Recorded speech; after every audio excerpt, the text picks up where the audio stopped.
Bram Stoker, Dracula.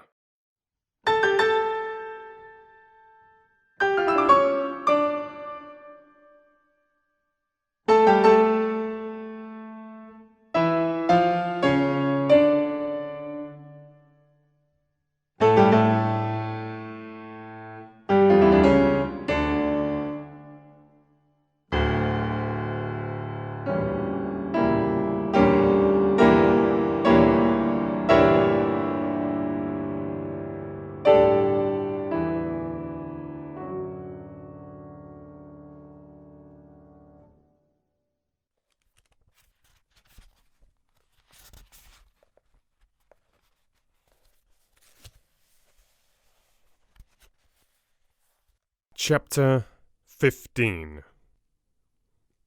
Dr. Seward's Diary. Continued. For a while, sheer anger mastered me. It was as if he had during her life struck Lucy on the face. I smote the table hard and rose up as I said to him, "Dr. Van Helsing, are you mad?" He raised his head and looked at me, and somehow the tenderness of his face calmed me at once. "Would I were," he said. "Madness were easy to bear compared with truth like this. Oh, my friend, why, think you, did I go so far round? Why take so long to tell you so simple a thing? Was it because I hate you and have hated you all my life? Was it because I wish to give you pain?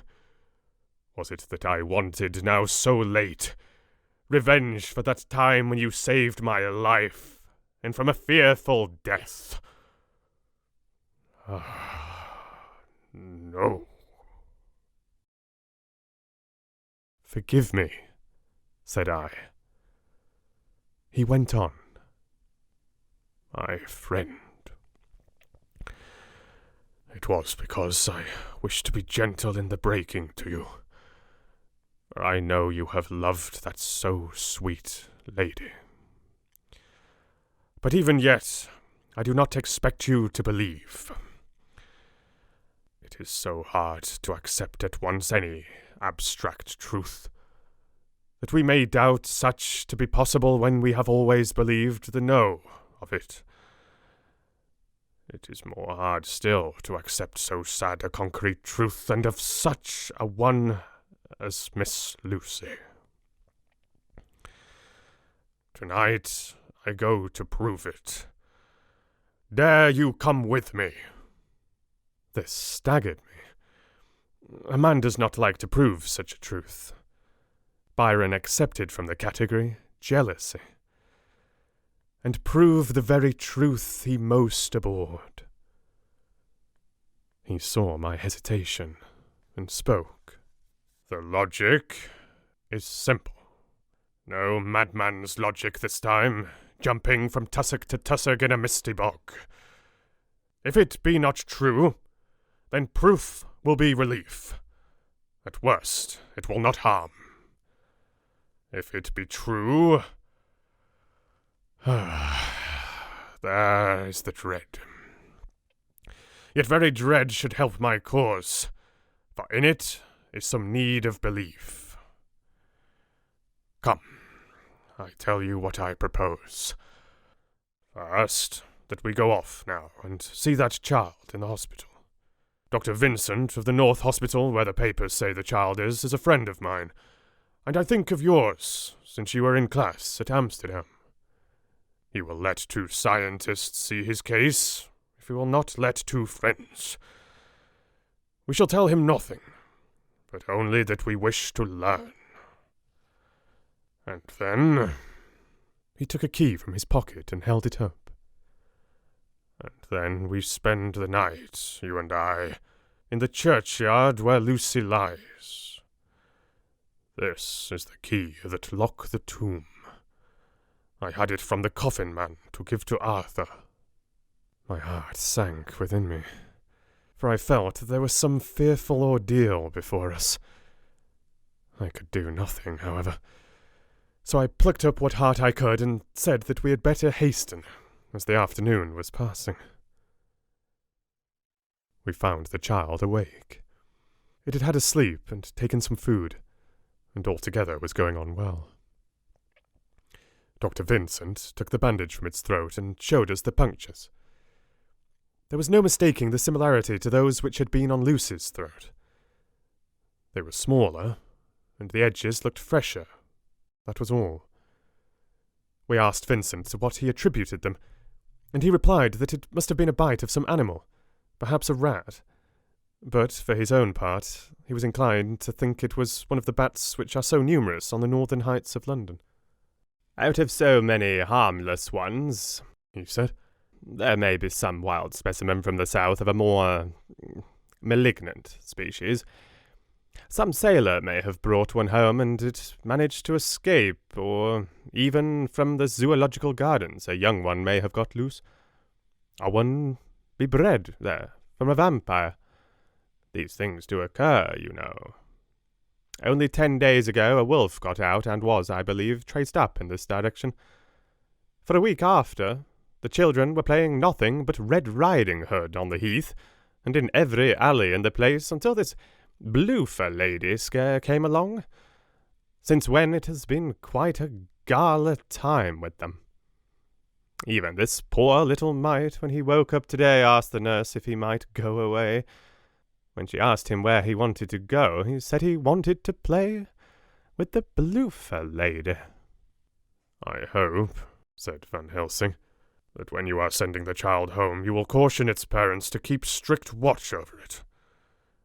These fancies to stray are most dangerous, and if the child were to remain out another night, it would probably be fatal.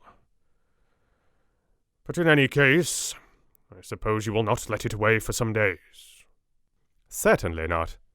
Not for a week at least. Longer if the wound is not healed." Our visit to the hospital took more time than we had reckoned on, and the sun had dipped before we came out. When Van Helsing saw how dark it was, he said, "There is no hurry. It is more late than I thought. Come, let us seek somewhere that we may eat, and then we shall go on our way." We dined at Jack Straw's castle, along with a little crowd of bicyclists and others who were genially noisy. About 10 o'clock we started from the inn. It was then very dark, and the scattered lamps made the darkness greater when we were once outside their individual radius.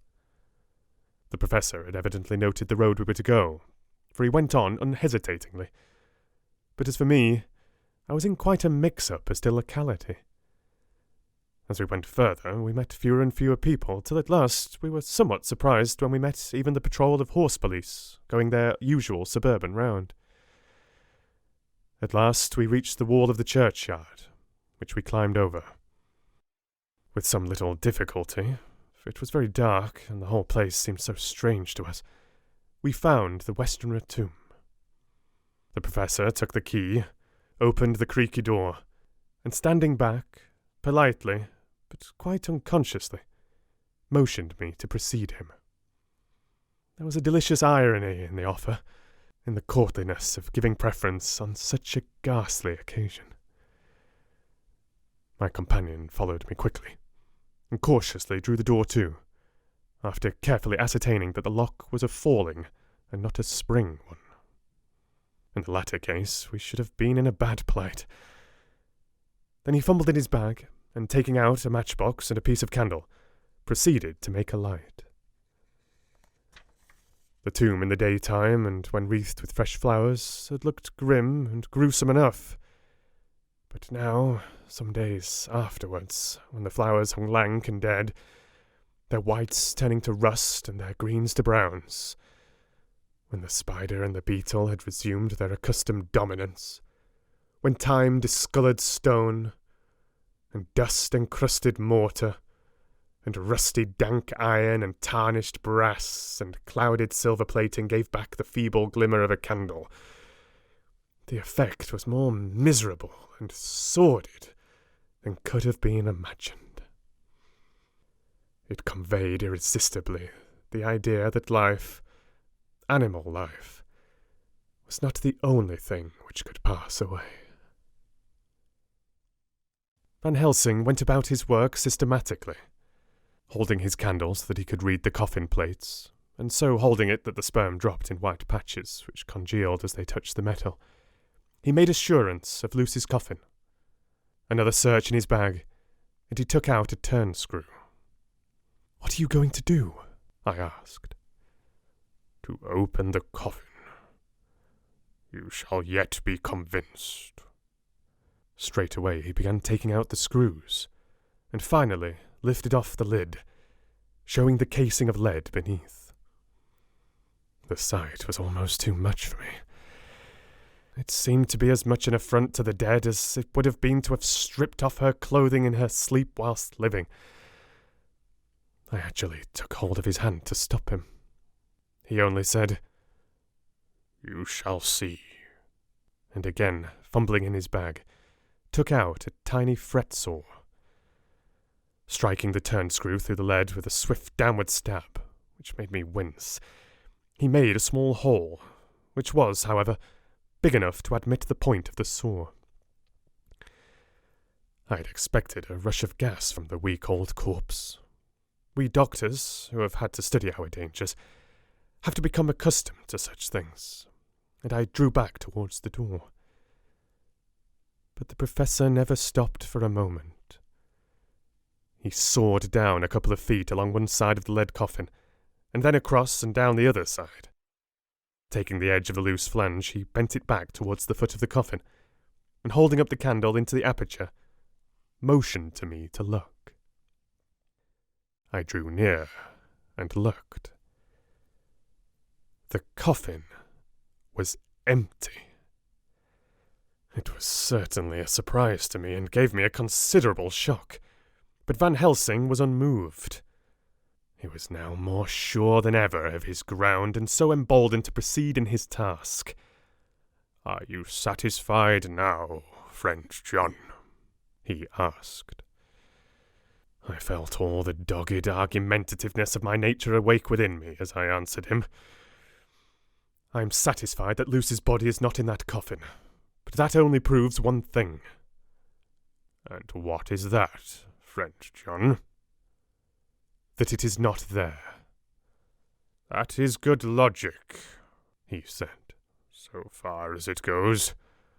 But how can you, account for it not being there?" "Perhaps a body snatcher," I suggested. "Some of the undertaker's people may have stolen it." I felt that I was speaking folly, and yet it was the only real cause which I could suggest. The professor sighed. Well," he said, "we must have more proof. Come with me." He put on the coffin lid again, gathered up all his things and placed them in the bag, blew out the light and placed the candle also in the bag. We opened the door and went out. Behind us he closed the door and locked it. He handed me the key, saying, "Will you keep it? You had better be assured." I laughed. It was not a very cheerful laugh, I am bound to say, as I motioned him to keep it. "A key is nothing," I said. "There may be duplicates, and anyhow it is not difficult to pick a lock of that kind." He said nothing, but put the key in his pocket. Then he told me to watch at one side of the churchyard, whilst he would watch at the other. I took up my place behind a yew tree, and saw his dark figure move until the intervening headstones and trees hid it from my sight. It was a lonely vigil. Just after I'd taken my place, I heard a distant clock strike 12, and in time came 1 and 2. I was chilled and unnerved, and angry with the professor for taking me on such an errand and with myself for coming. I was too cold and too sleepy to be keenly observant, and not sleepy enough to betray my trust. So altogether I had a dreary, miserable time. Suddenly, as I turned round, I thought I saw something like a white streak moving between two dark yew trees at the side of the churchyard farthest from the tomb. At the same time, a dark mass moved from the professor's side of the ground and hurriedly went towards it. Then I too moved, but I had to go round headstones and railed off tombs, and I stumbled over graves. The sky was overcast, and somewhere far off an early cock crew. A little way off, behind a line of scattered juniper trees which marked the pathway to the church, a white, dim figure flitted in the direction of the tomb. The tomb itself was hidden by trees, and I could not see where the figure disappeared.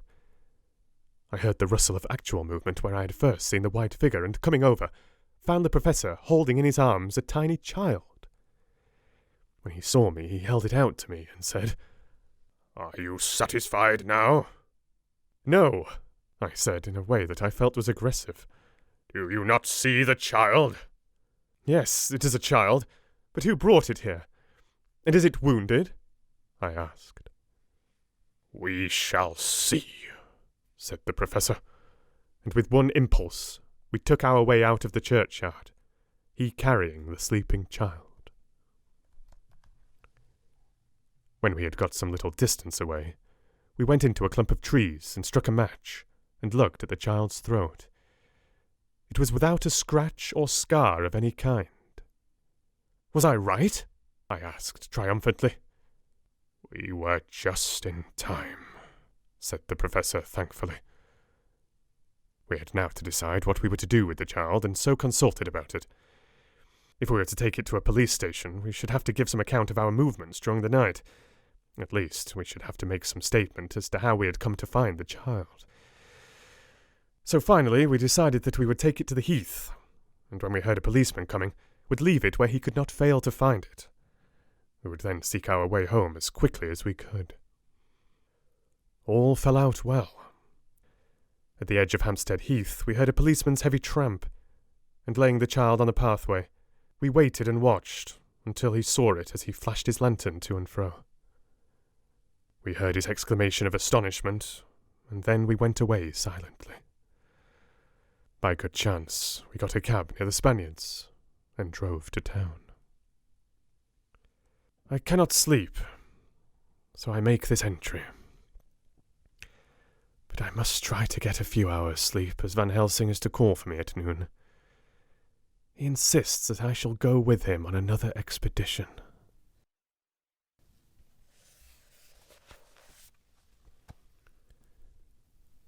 "27th September. It was 2:00 before we found a suitable opportunity for our attempt. The funeral, held at noon, was all completed, and the last stragglers of the mourners had taken themselves lazily away, when, looking carefully from behind a clump of alder trees, we saw the sexton lock the gate after him. We knew then that we were safe till morning, did we desire it. But the professor told me that we should not want more than an hour at most. Again I felt that horrid sense of the reality of things, in which any effort of imagination seemed out of place, and I realized distinctly the perils of the law which we were incurring in our unhallowed work. Besides, I felt it was all so useless. Outrageous as it was to open a leaden coffin, to see if a woman dead nearly a week were really dead, it now seemed the height of folly to open the tomb again when we knew, from the evidence of our own eyesight, that the coffin was empty. I shrugged my shoulders, however, and rested silent, for Van Helsing had a way of going on his own road, no matter who remonstrated. He took the key, opened the vault, and again courteously motioned me to proceed. The place was not so gruesome as last night, but oh, how unutterably mean-looking when the sunshine streamed in. Van Helsing walked over to Lucy's coffin, and I followed. He bent over, and again forced back the leaden flange. And then a shock of surprise and dismay shot through me. There lay Lucy, seemingly just as we had seen her the night before her funeral. She was, if possible, more radiantly beautiful than ever, and I could not believe that she was dead. The lips were red, nay, redder than before, and on the cheeks was a delicate bloom. "Is this a juggle?" I said to him. "Are you convinced now?" said the professor in response, and as he spoke, he put over his hand, and in a way that made me shudder, pulled back the dead lips and showed me the white teeth. "See," he went on, "see, they are even sharper than before.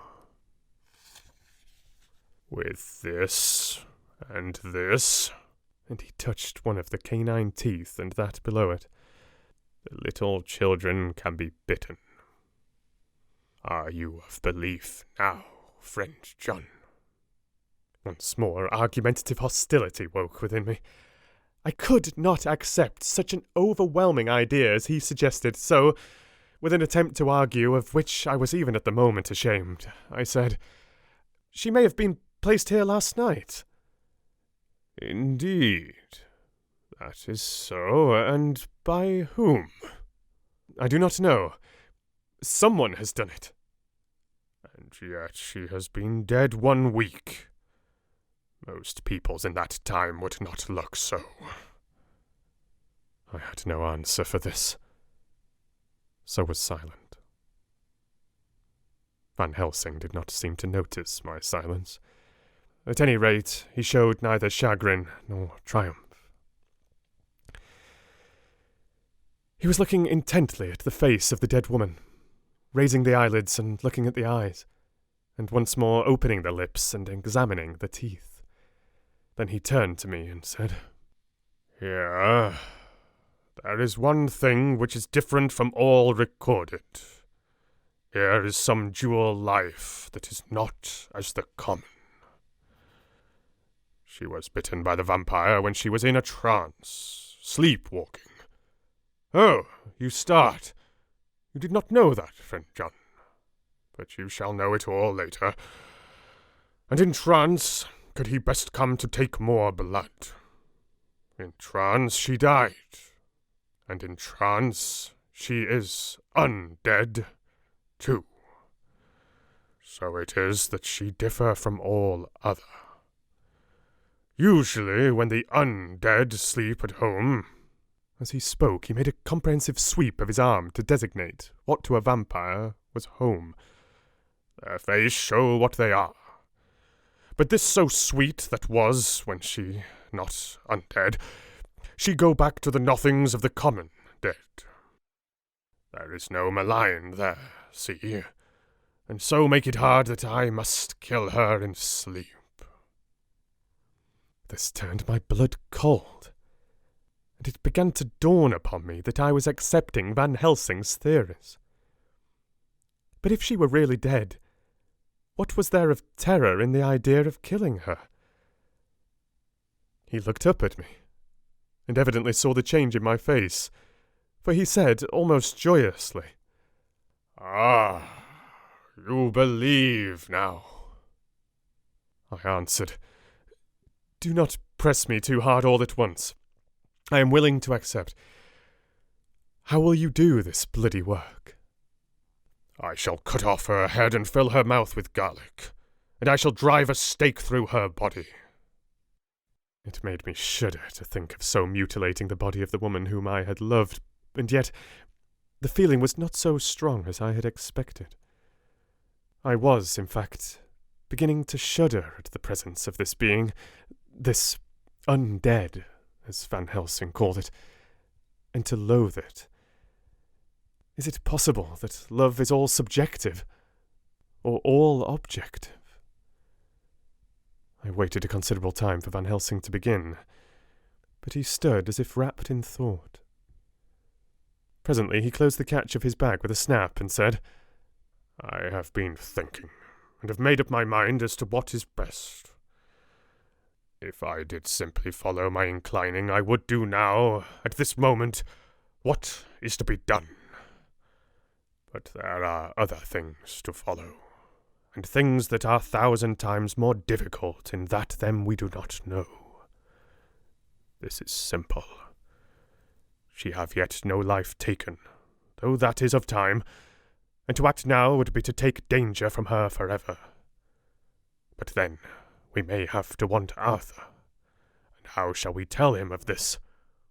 If you, who saw the wounds on Lucy's throat, and saw the wounds so similar on one child's at the hospital, if you, who saw the coffin empty last night and full today with a woman who have not changed only to be more rose and more beautiful in a whole week after she die, if you know of this, and know of the white figure last night that brought the child to the churchyard, and yet of your own senses you did not believe, how, then, can I expect Arthur, who know none of those things, to believe?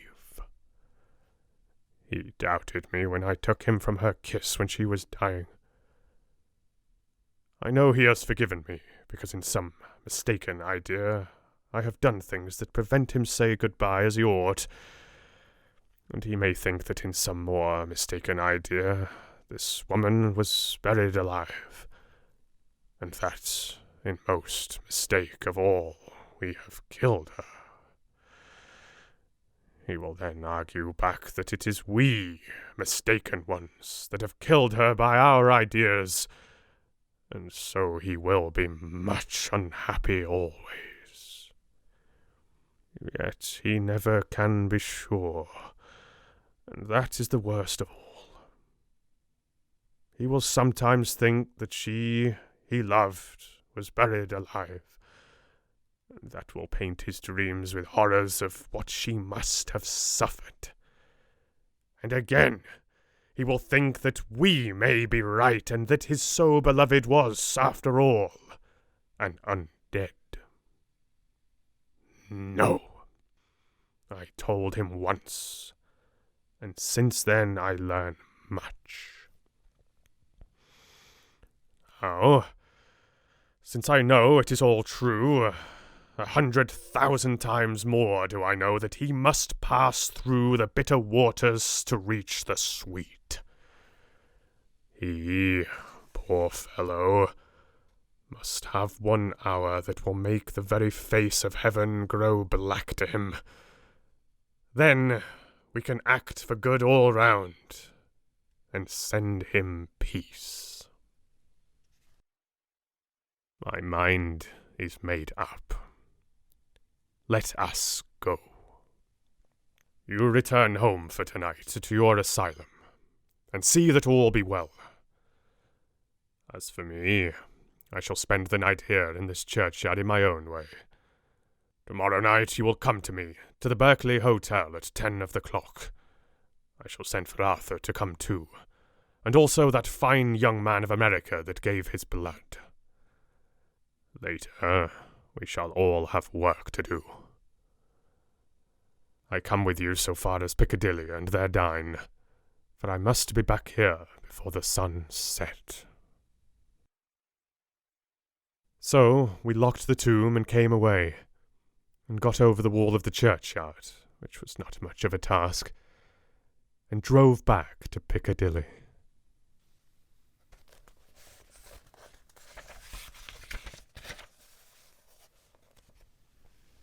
Note, left by Van Helsing in his portmanteau. Berkeley Hotel. Directed to John Seward, M.D. Not delivered. 27th of September. Friend John, I write this in case anything should happen. I go alone to watch in that churchyard. It pleases me that the undead Miss Lucy shall not leave tonight, that so on the morrow night she may be more eager. Therefore I shall fix some things she like not, garlic and a crucifix, and so seal up the door of the tomb. She is young as undead, and will heed. Moreover, these are only to prevent her coming out. They may not prevail on her wanting to get in, for then the undead is desperate, and must find the line of least resistance, whatsoever it may be. I shall be at hand all the night from sunset till after the sunrise, and if there be aught that may be learned, I shall learn it. For Miss Lucy, or from her, I have no fear.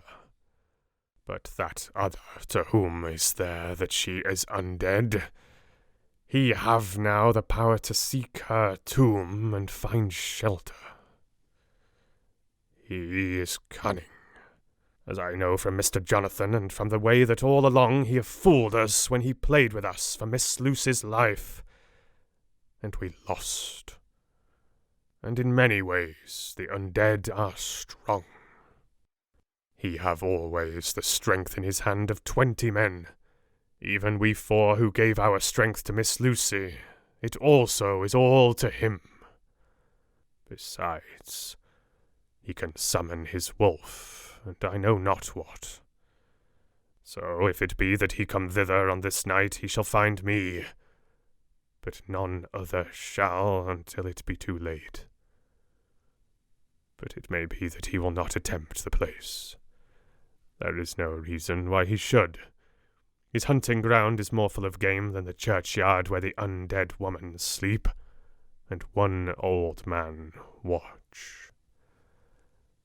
Therefore, I write this in case. Take the papers that are with this, the diaries of Harker and the rest, and read them, and then find this great undead, and cut off his head and burn his heart, or drive a stake through it, so that the world may rest from him. If it be so, farewell. Van Helsing.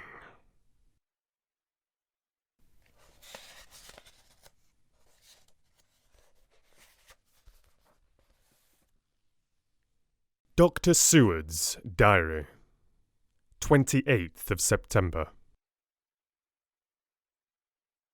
It is wonderful what a good night's sleep will do for one. Yesterday I was almost willing to accept Van Helsing's monstrous ideas, but now they seem to start out lurid before me as outrages on common sense. I have no doubt that he believes it all. I wonder if his mind can have become in any way unhinged. Surely there must be some rational explanation of all these mysterious things. Is it possible that the Professor can have done it himself? He is so abnormally clever that if he went off his head he would carry out his intent with regard to some fixed idea in a wonderful way. I'm loath to think of it. And indeed, it would be almost as great a marvel as the other to find that Van Helsing was mad. But anyhow, I shall watch him carefully. I may get some light on the mystery.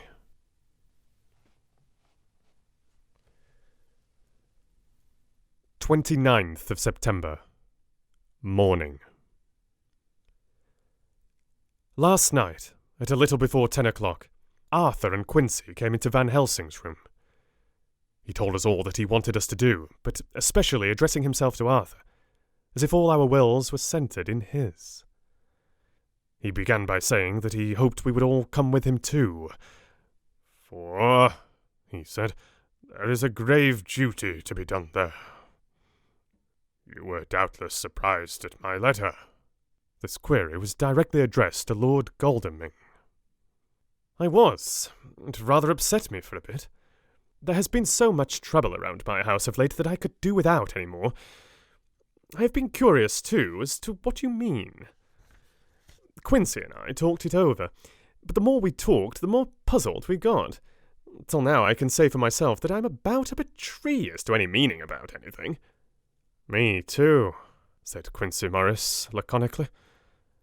Oh, said the Professor, then you are nearer the beginning, both of you, than friend John here, who has to go a long way back before he can even get so far as to begin. It was evident that he recognized my return to my old doubting frame of mind without my saying a word. Then, turning to the other two, he said with intense gravity, I want your permission to do what I think good this night. It is, I know, much to ask. And when you know what it is I propose to do, you will know, and only then, how much. Therefore, may I ask that you promise me in the dark, so that afterwards, though you may be angry with me for a time, I must not disguise from myself the possibility that such may be. You shall not blame yourselves for anything. That's frank anyhow, broke in Quincy. I'll answer for the professor. I don't quite see his drift, but I swear he's honest, and that's good enough for me. I thank you, sir, said Van Helsing proudly. I have done myself the honour of counting you one trusting friend, and such endorsement is dear to me. He held out a hand, which Quincy took. Then Arthur spoke out. Dr. Van Helsing, I don't quite like to buy a pig in a poke, as they say in Scotland, and if it be anything in which my honour as a gentleman or my faith as a Christian is concerned, I cannot make such a promise. If you can assure me that what you intend does not violate either of these two, then I give my consent at once, though for the life of me I cannot understand what you are driving at. I accept your limitation, said Van Helsing, and all I ask of you is that, if you feel it necessary to condemn any act of mine, you will first consider it well, and be satisfied that it does not violate your reservations. Agreed, said Arthur. That is only fair. And now that the pourparlers are over, may I ask what it is we are to do? I want you to come with me, and to come in secret, to the churchyard at Kingstead. Arthur's face fell, as he said in an amazed sort of way, Where poor Lucy is buried? The professor bowed. Arthur went on, And when there? To enter the tomb. Arthur stood up. Professor, are you in earnest? Or is it some monstrous joke? Pardon me, I see you are in earnest. He sat down again, but I could see that he sat firmly and proudly, as one who is on his dignity. There was silence until he asked again. And when in the tomb? To open the coffin. This is too much, he said, angrily rising again. I am willing to be patient in all things that are reasonable, but in this desecration of the grave of one who... He fairly choked with indignation. The professor looked pityingly at him. If I could spare you one pang, my poor friend, he said, God knows I would. But this night our feet must tread in thorny paths, or later and forever, the feet you love must walk in paths of flame.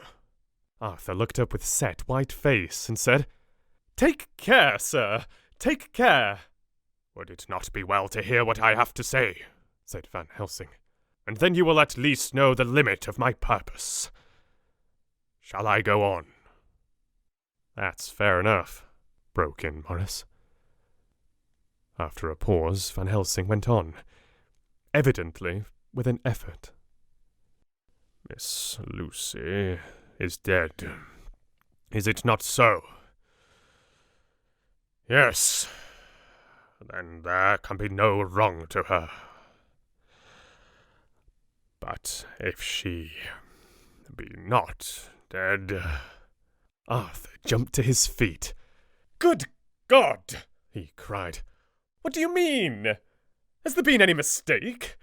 Has she been buried alive? He groaned in anguish that not even hope could soften. I did not say she was alive, my child. I did not think it. I go no further than to say that she might be undead. Undead? Not alive? What do you mean? Is this all a nightmare, or what is it? There are mysteries which men can only guess at. which age by age they may solve only in part. Believe me, we are now on the verge of one. But I have not done. May I cut off the head of dead Miss Lucy? Heavens and earth, no! Cried Arthur in a storm of passion. Not for the wide world will I consent to any mutilation of her dead body. Dr. Van Helsing, you try me too far. What have I done to you that you should torture me so? What did that poor, sweet girl do that you should want to cast such dishonour on her grave? Are you mad that speak such things? Or am I mad that listen to them? Don't dare to think more of such a desecration. I shall not give my consent to anything you do. I have a duty to do in protecting her grave from outrage, and by God, I shall do it. Van Helsing rose up from where he had all the time been seated, and said, gravely and sternly, My Lord Godalming, I, too, have a duty to do, a duty to others, a duty to you, a duty to the dead. And by God, I shall do it. All I ask you now is that you come with me, that you look and listen, and if when later I make the same request you do not be more eager for its fulfillment even than I am, then I shall do my duty, whatever it may seem to me.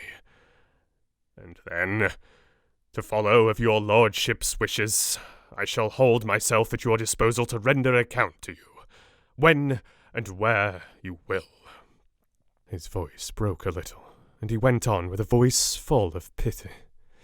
But I beseech you, do not go forth in anger with me. In a long life of acts which were often not pleasant to do, and which sometimes did wring my heart, I have never had so heavy a task as now. Believe me that if the time comes for you to change your mind towards me, one look from you will wipe away all this so sad hour, for I would do what a man can to save you from sorrow. Just think, for why should I give myself so much of labour and so much of sorrow? I have come here from my own land to do what I can of good. At the first to please my friend John, and then to help a sweet young lady whom too I came to love. For her, I am ashamed to say so much, but I say it in kindness. I gave what you gave, the blood of my veins. I gave it. I, who was not like you, her lover, but only her physician and her friend. I gave to her my nights and days, before death, after death, and if my death can do her good even now, when she is the dead, undead, she shall have it freely. He said this with a very grave, sweet pride, and Arthur was much affected by it. He took the old man's hand and said, in a broken voice, Oh, it is hard to think of it, and I cannot understand it. But at least I shall go with you and wait.